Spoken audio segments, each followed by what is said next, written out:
السلام علیکم۔ SM Islamic Urdu میں آپ کو خوش آمدید۔ ایک روز رسول اللہ صلی اللہ علیہ وآلہ وسلم کوہ صفا کی طرف سے گزر رہے تھے۔ اتفاق سے ابو جہل بھی اسی طرف سے آ نکلا۔ آپ کو دیکھ کر بہت کچھ سخت و سست کہا، مگر آپ صلی اللہ علیہ وآلہ وسلم نے ابو جہل کے ناشائستہ کلمات کا کوئی جواب نہیں دیا اور تشریف لے گئے۔ عبداللہ بن جدعان کی باندی یہ تمام واقعہ دیکھ رہی تھی۔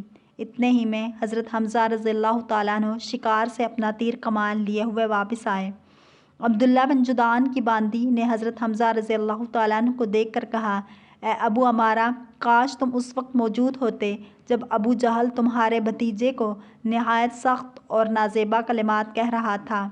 سنتے ہی حضرت حمزہ رضی اللہ تعالیٰ عنہ کی حمیت اور غیرت جوش میں آ گئی۔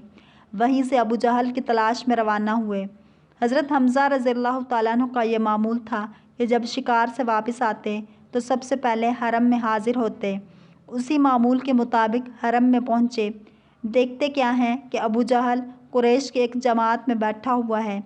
پہنچتے ہی اس کے سر پر اس زور سے کمان ماری کہ سر زخمی ہو گیا اور کہا، تو محمد صلی اللہ علیہ وآلہ وسلم کو گالیاں دیتا ہے، میں خود ان کے دین پر ہوں۔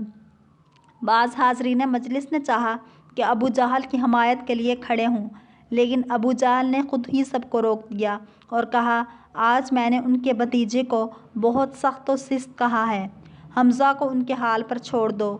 بعض حاضرین مجلس نے حضرت حمزہ رضی اللہ تعالیٰ عنہ سے مخاطب ہو کر یہ کہا، اے حمزہ، کیا تم صابی بے دین ہو گئے ہو؟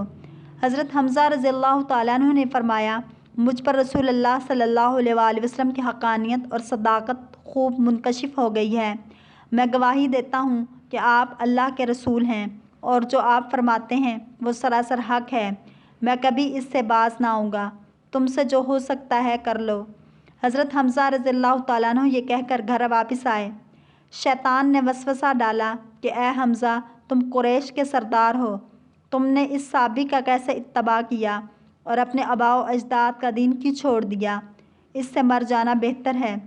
جس سے حضرت حمزہ رضی اللہ تعالیٰ عنہ کچھ تردد اور اجتماع پہ پڑ گئے۔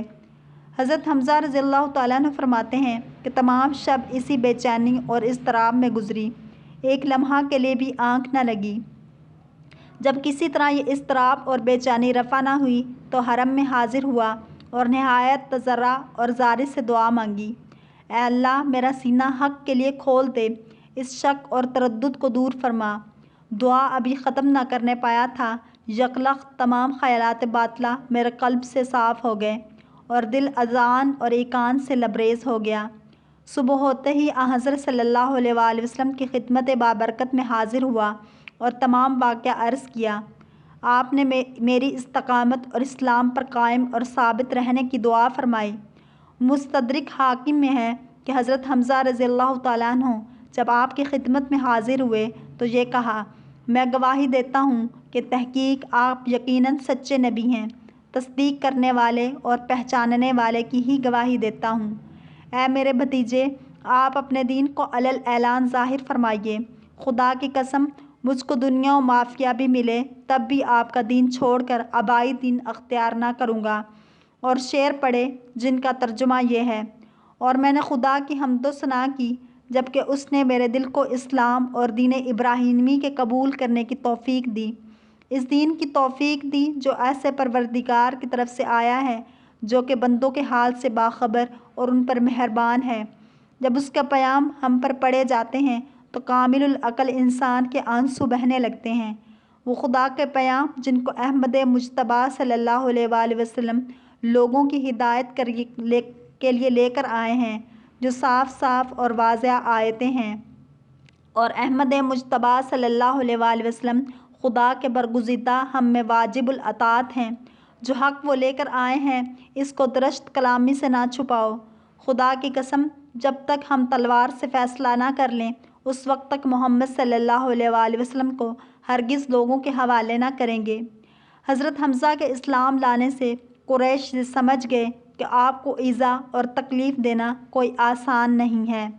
اگر آپ کو ہماری اسلامک ویڈیوز پسند آئیں تو لائک، شیئر اور سبسکرائب کریں اور کمنٹ سیکشن میں اپنی رائے کا اظہار ضرور کریں تاکہ ایسی اسلامک ویڈیوز آپ تک پہنچ